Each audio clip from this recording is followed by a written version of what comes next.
Those are the things that keep us up at night.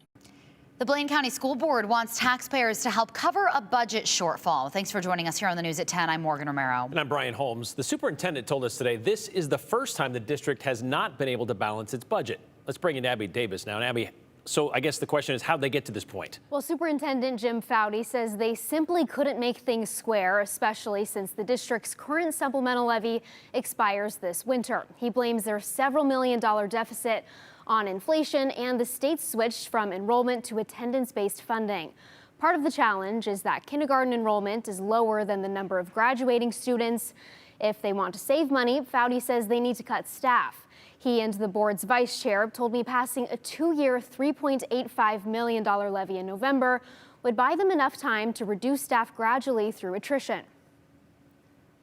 So we are actively working on solving this problem and not waiting until, plans for the 2026-2027 school years. It's, I think it's our obligation to the taxpayers is to deliver a balanced budget every year.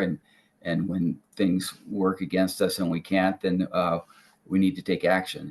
They are also worried about how possible budget cuts at the state level could impact the district. The governor's office told agencies this spring to make plans for a 2%, 4%, and 6% holdback because of state revenues falling short of projections.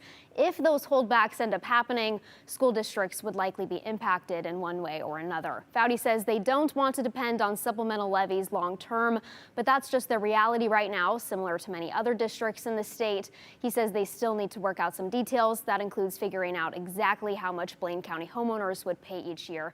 But the district should have that answer at the August 12th board meeting. Morgan and Brian.